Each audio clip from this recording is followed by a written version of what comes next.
পুত্র রূপে চাই মহাদেব, আপনাকেই পুত্র রূপে চাই মহাদেব।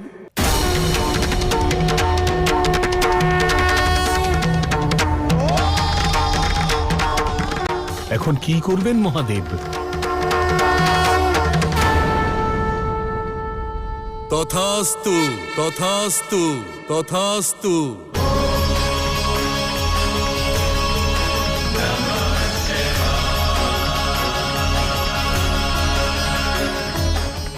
এ কেমন বর দিলেন ভোলানাথ?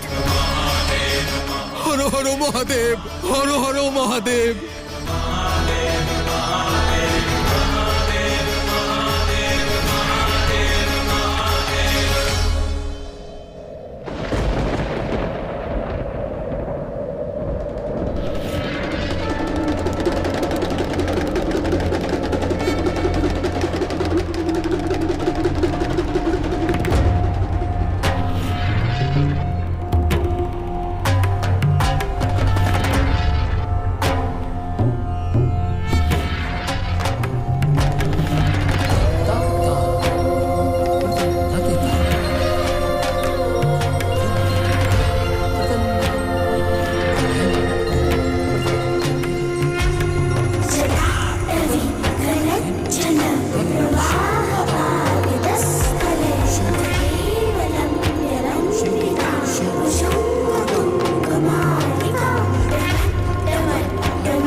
প্রভু, আপনার লীলা আপনিই জানেন, কিন্তু আমার এটাই ইচ্ছে ছিল যে আমি আপনাকে এক সদ্যজাত শিশুরূপে পেতাম। তাহলে আমি আপনাকে বড় করতে পারতাম, আপনার পালন পোষণ করতে পারতাম। যা করেছি তা আপনার ভালোর জন্যই করেছি বৈশ্যানন্দ। আপনার তো কোনো স্ত্রী নেই। এমতো অবস্থায় যদি আমি শিশু হয়ে আসতাম তাহলে কি উত্তর দিতেন সংসারকে? আর আগে কি কখনো কোনো বালকের খেয়াল রেখেছেন আপনি? স্নান করানো, খাওয়ানো, এই সব কিছু আপনাকেই করতে হতো নিজের হাতে। সামলাতে পারতেন আমাকে ওই অবস্থায়? সেই জন্য আমি এই আয়ু, এই রূপ নিয়ে এসেছি, যাতে আপনার কষ্ট না হয়।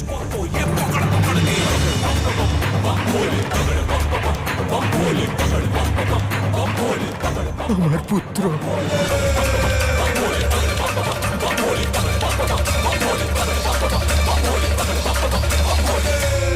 আর যখন আমি চলেই এসেছি তখন বলুন কি কারণে স্মরণ করেছেন আমাকে? প্রভু, গ্রামে হাহাকার পড়ে গেছে। প্রতি গৃহে জ্বরের তাণ্ডব নৃত্য চলছে। বালক বালিকারা অসুস্থ হয়ে পড়ছে প্রভু। সবকিছু শেষ হয়ে যাচ্ছে। আমার যা করার ছিল তা আমি করেছি। যখন আমি আর পারলাম না তখন আপনাকে স্মরণ করলাম প্রভু।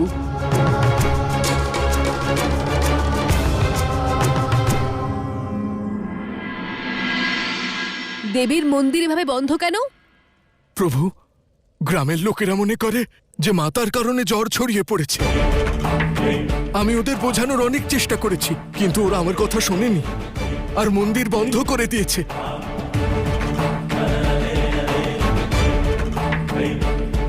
সমস্যার সমাধান ভক্তির শক্তি থেকেই পাওয়া যায়, যা প্রতিটি ক্ষেত্রে আমাদের স্থির রাখে, আমাদের শক্তি দেয়, আমাদের সাহস প্রদান করে।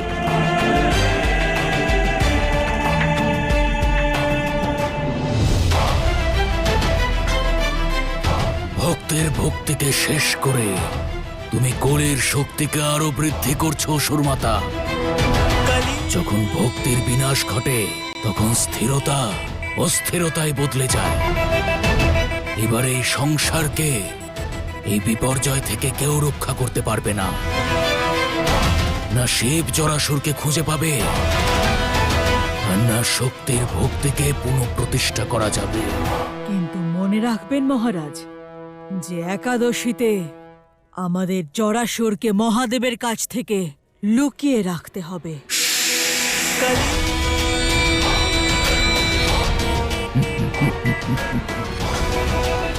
কিছু কথা মনেই রাখো সুরমাতা, বলে ফেললে রহস্য উন্মোচন হয়ে যাবে।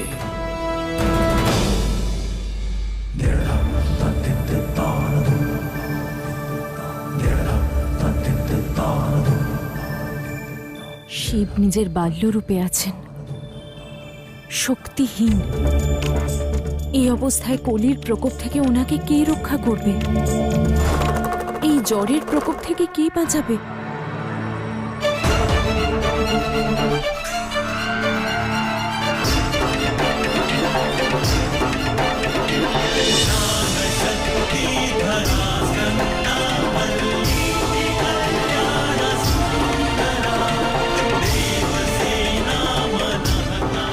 আমি যাব ওনাকে বাঁচাতে।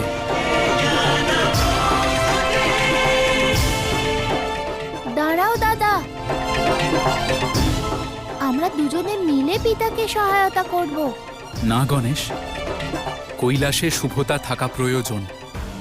তুমি এখানেই থাকো, আমি যাচ্ছি। না,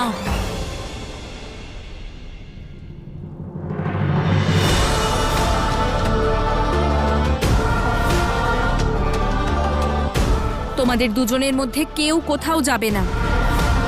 তোমরা নিজেরাই এখনো সুস্থ নও, আর আমি আমার পুত্রদের ঘোর সংকটের মধ্যে যেতে দেব না। কিন্তু মাতা, আপনিই বলেছিলেন যে পিতা বাল্যরূপে অসহায়, ওনার একজন যোদ্ধাকে প্রয়োজন। কার্তিক ঠিক কথাই বলেছেন। মহাদেব নিজের রূপ ছেড়ে শিশুর রূপ নিয়েছেন, আর এই সময় উনি শক্তিহীন হয়ে পড়েছেন। তিনি ভোলানাথ, ওনার কোনো রূপই দুর্বল হতে পারে না ব্রহ্মাদেব। যদিও উনি এখন এক শিশুরূপে রয়েছেন, কিন্তু শিশুর দুর্বলতার মধ্যেও শক্তি থাকে। শিশুর চোখ সেই সত্য দেখতে পায়, তাদের মধ্যে সেই সত্য থাকে যা কখনো কখনো আমাদের দৈব দৃষ্টি থেকেও আড়াল হয়ে যায়। কলির প্রকোপ থেকে সংসারকে বাঁচানোর জন্য এই রূপে মহাদেবের কারুর সাহায্যের প্রয়োজন তো হবেই। উনি একা এর সঙ্গে কি করে লড়বেন? শিবের চিন্তা এই শক্তিরও হচ্ছে, কিন্তু চিন্তার সঙ্গে সঙ্গে শিবের পরিকল্পনার উপরও আমার সম্পূর্ণ বিশ্বাস আছে। যদি উনি চাইতেন যে আমরা ওনার সহায়তা করি, তাহলে উনি একা ওই সংসারে যেতেন না। আর যদি কলি এটা জানতে পারে তাহলে? জানার হলে ঠিক জানতে পারত, আর এতক্ষণে কোনো না কোনো ষড়যন্ত্রও করে ফেলত। তাহলে এখন আমাদের কি করা উচিত মাতা? মাতা, অপেক্ষা, শিবের সংকেতের অপেক্ষা।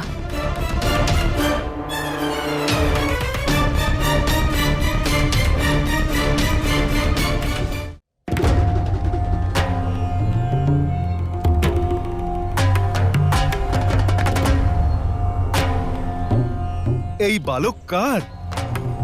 কোথা থেকে নিয়ে এলে এই বালককে?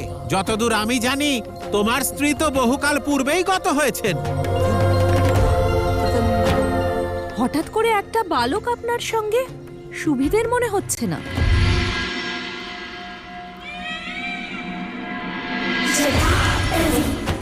আরে দাঁড়ান দাঁড়ান, যা জিজ্ঞাসা করার আমাকে করুন। আমার পিতাকে কেন বিরক্ত করছেন? বড় উদ্ধত বালক তো দেখছি। বলো তো, অকস্মাৎ কোথা থেকে প্রকট হলে? কিভাবে পৌঁছলে এই বৈদ্যর কাছে? প্রথমেই বলে রাখি, আমি উদ্ধত নই, ভোলা। আমি ভোলা।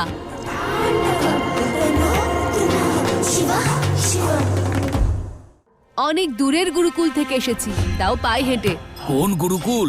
নাম তো বলো। অনেক দূরের। ওখানকার পর্বতে হিমের ঔজ্জ্বল্য অসাধারণ। মনে হয় এই পৃথিবী সাদা বরফের চাদরে মোড়া। সম্মুখেই এক জলাশয় রয়েছে, যার জল অমৃতর থেকেও মিষ্টি। আর ওখানকার ভোজন, আহা, যেন সমাপ্তই হয় না। মনে হয় যেন স্বয়ং মাতা অন্নপূর্ণা ভোজন প্রস্তুত করেছেন।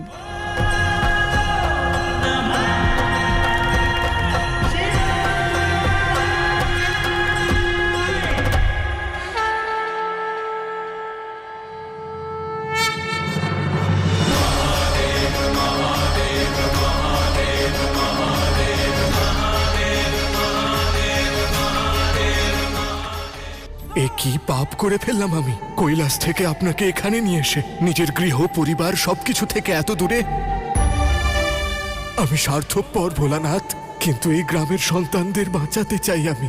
দয়া করে আমাকে ক্ষমা করে দিন ভোলানাথ, আমাকে ক্ষমা করে দিন। অদ্ভুত তো, এত বছর পরে বৈদ্য বৈশ্যনন্দের পুত্র এসেছে। আশ্চর্য কথা, আমরা তো জানতামই না যে এই বৈদ্যের কোনো পুত্র আছে। বৈদ্যমশাই কখনো বলেননি তো। যদি গুরুকুল এতই মনোরম ছিল তাহলে এখানে এলে কেন? ঠিকই তো।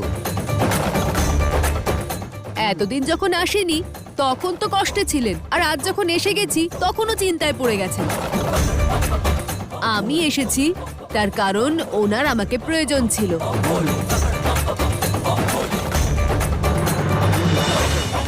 হ্যাঁ, এক পিতার তার পুত্রের প্রয়োজন তো পড়তেই পারে। তাহলে আপনাদের এত আশ্চর্য হওয়ার কি আছে? যাকে আমাদের কি, ছেলেটা খুবই বড় বড় কথা বলে।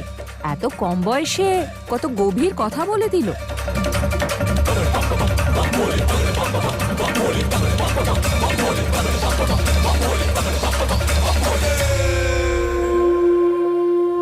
এই চল, আর এই বাচ্চাটার থেকে দূরে থাকবি। ওর সঙ্গে বন্ধুত্ব করার কথাও মাথায় আনবি না। সংক্রমণ ছড়িয়ে পড়ছে, ও বাইরে থেকে এসেছে, কি জানি কি কি রোগ নিয়ে এসেছে। গৃহে চল বলছি, চল।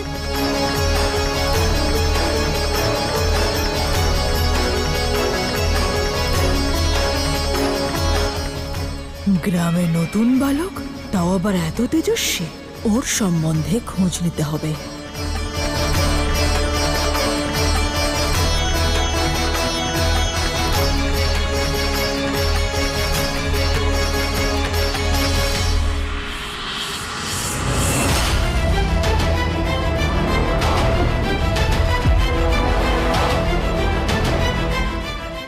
জরাসুর, আমাদের পরিকল্পনা সঠিক পথেই আছে, কিন্তু এখন তোমাকে আরো উগ্র হতে হবে। আপাতত নিজের প্রভাব কমিয়ে ফেলো। যখন সবাই মনে করবে যে সবকিছুই নিয়ন্ত্রণে আছে, তখন ফিরে এসো। এমন শক্তি দিয়ে আক্রমণ করো যেন চারিদিকে হাহাকার পড়ে যায়। পরিণামের পূর্বে পরিহাস পরাজয় নিয়ে আসে মহারাজ। কেমন পরাজয়? ভাবুন, যদি মহাদেব সময়ের পূর্বে জরাসুরকে খুঁজে পান তাহলে? কলি সংসারে অন্ধকার নিয়ে আসে, স্বয়ং পরাজয়ের অন্ধকারে হারিয়ে যায় না অসুর মাতা। আমি তো কেবল সত্য বলছি মহারাজ। আমারও এক সত্য তুমি শুনে নাও, তোমার মহাদেব জরাসুরকে কখনোই খুঁজে পাবে না। তাকে এমন এক স্থানে আমি লুকিয়ে রেখেছি যেখানে কেউ পৌঁছতে পারবে না। তোমার শিবও নয়, সেও যে রূপ গ্রহণ করুক না কেন, তপস্বী, অঘরী কিংবা যোদ্ধা,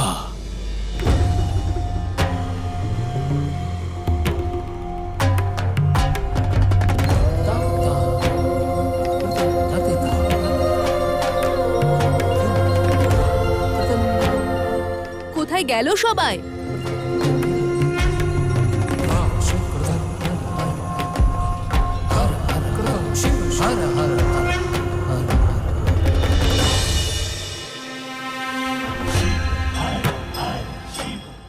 পুত্র, জলপান করো।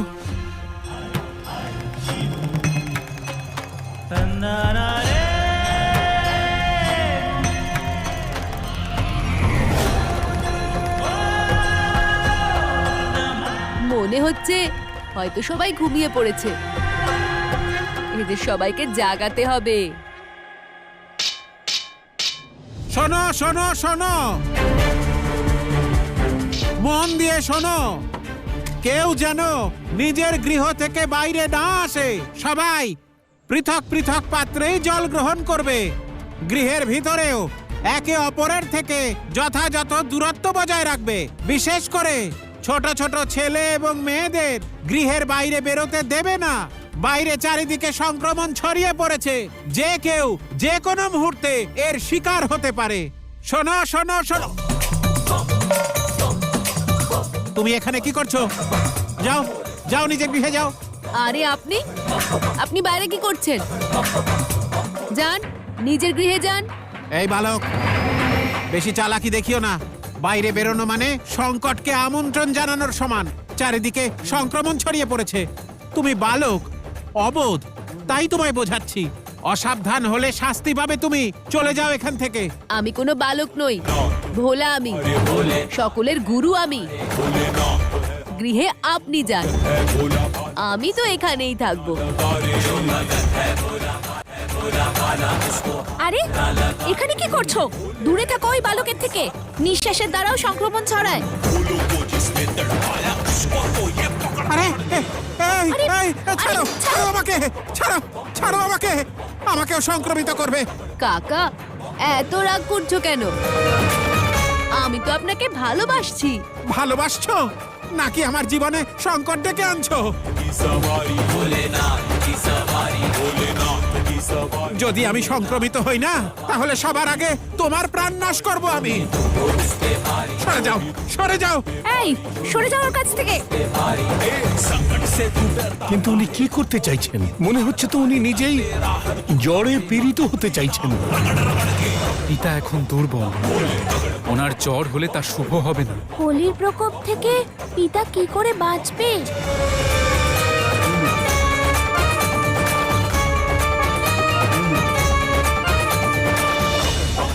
ছাড়ো আমাকে, ছাড়ো। ছেড়ে দেবো? হ্যাঁ, ছাড়ো ছাড়ো ছাড়ো।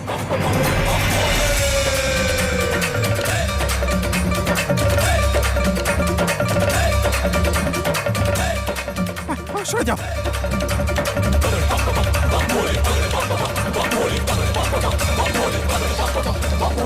আরে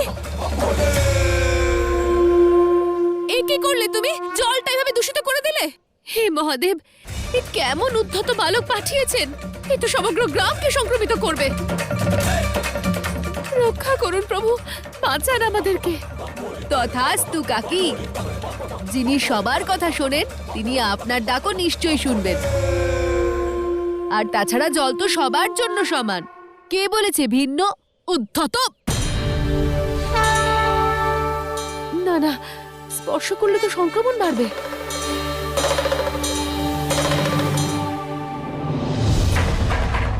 এই দেখো, স্পর্শ করলাম। এবার কি করবে? দেখাচ্ছি তোমার মজা।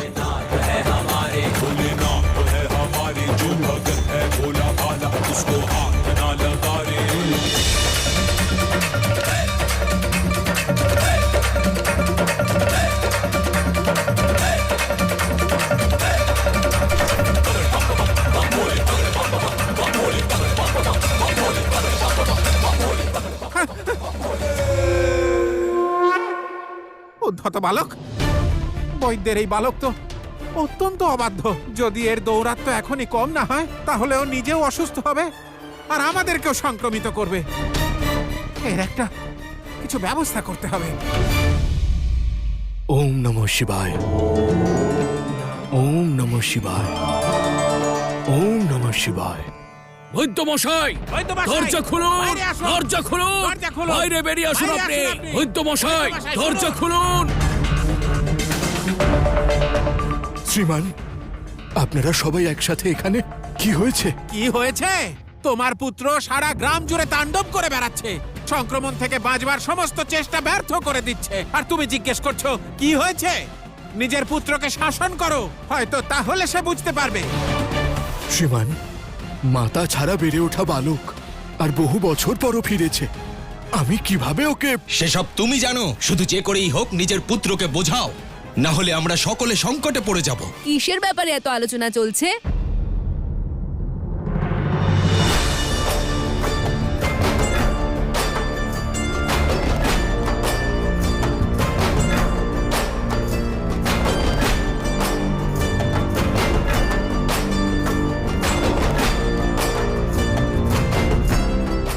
আরে উদ্ধত, তুমি বুঝতে পারছো না? সারা গ্রামে সংক্রমণ ছড়িয়ে পড়ছে, আর তুমি সব কি করছো? কিছুই না, আমি তো আমার নতুন বন্ধুদের সঙ্গে খেলা করছি। এদের তো জ্বর এসেছিল, তাই একটু খোলা হাওয়ায় নিয়ে এলাম। আর দেখুন তো কেমন সুস্থ হয়ে উঠেছে ওরা।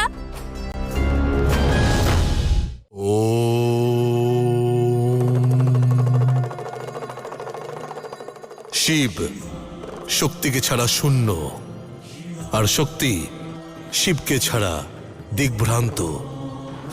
দুজনের মিলনেই আসে সম্পূর্ণতা, যেখানে স্থিরতা আর গতি, মৌনতা আর স্বর, তত্ত্ব ও প্রকৃতি একাকার হয়ে এই সৃষ্টিকে জন্ম দেয়। আর এটাই হলো প্রেমের বিশুদ্ধতম রূপ। কিন্তু অনেক সময় আপনি আকর্ষণকে প্রেম বলে ভুল করেন। আকর্ষণ হলো তা যা হৃদয়ে উত্তেজনা, চঞ্চলতা আর অস্থিরতা উৎপন্ন করে। আর অন্যদিকে প্রেম হলো তা যা আত্মাকে স্থির করে আর জীবনকে সুখী করে তোলে।